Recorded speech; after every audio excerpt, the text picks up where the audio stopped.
Dear colleagues, my name is Ngattu Johnnie, your fellow lab professional, and we've been discussing avenues on how we can get medical insurance as an association, as one medical lab fraternity. We want to get more insights into what it takes to have health insurance as the medical lab professionals.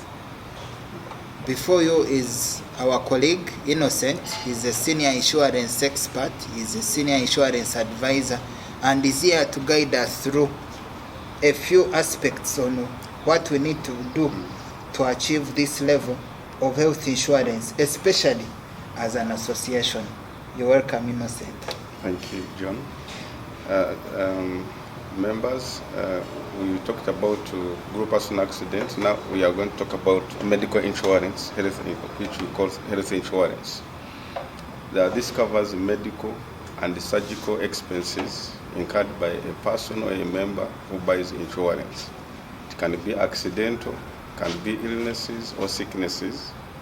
In that period you buy insurance, which is usually 12 months. Now, medical insurance, it has majorly two sections. The first section is inpatient, the second section is outpatient. Maybe I'll talk about inpatient. Inpatient is when you are admitted, you go to the hospital and you are admitted.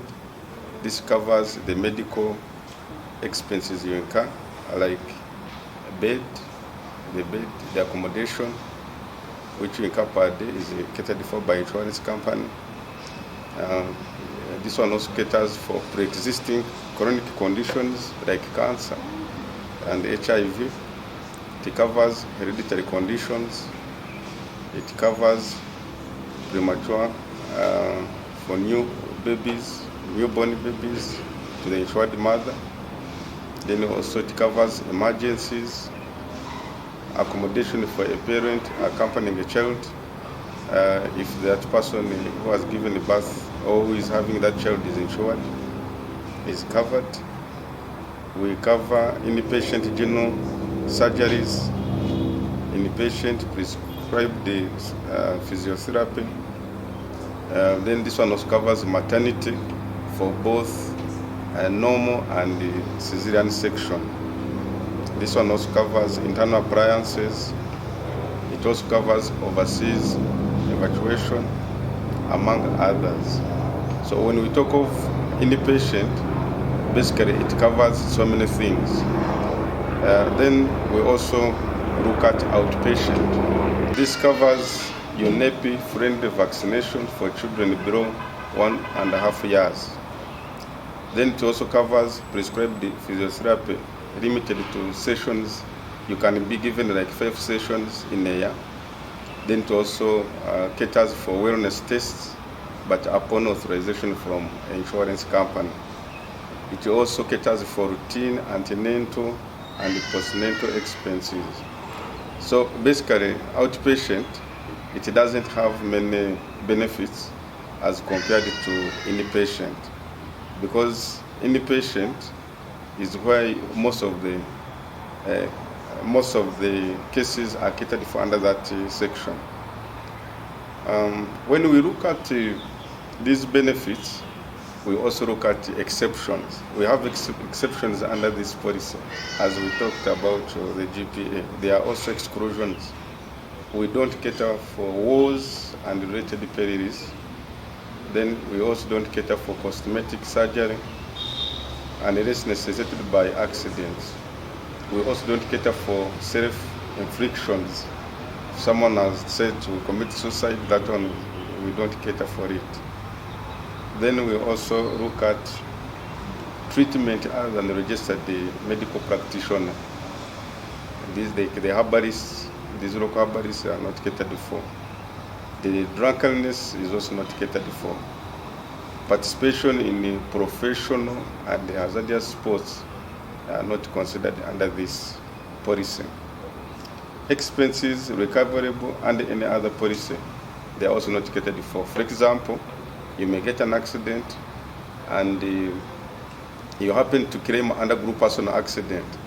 So this one will be catered for by group personal accident. If the money is not enough, then the medical insurance will also come in to cater for the balance. Now, what should we know about medical insurance, most especially for you to enter, for you to join, or to buy this policy? You buy the policy by paying premium. And here, since the association has many members, there is a room for negotiation.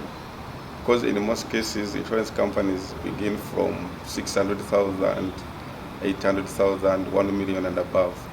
So since the group has many people, there is a chance for you to negotiate. You can negotiate from 400,000, 500,000, 600,000. However, what you need to know is the higher the premium, the higher the benefits. If, say, you buy a policy of 400,000, you can be given a limit of 1.5 million in a year for outpatient. Then for inpatient, you can be given like 15 million. I think for the start, we would start with a low amount, but then after knowing how the scheme works, like in the following years, we can upgrade. Basically, when we are talking about medical insurance, we are talking about inpatient and outpatient. So after knowing what is covered under inpatient and outpatient, then you'll be able to enjoy this scheme. Members, I think it will be very good if you have this scheme. Thank you. Thank you so much, Innocent. We work in very hazardous conditions. We recently lost colleagues due to COVID. We lost colleagues due to Ebola. But at the end of the day, as one association, we need to register and sign up for this scheme. We know the government has been talking about plans to have health insurance for all, but as an association, we want to start. As the medical lab professionals, we want to start.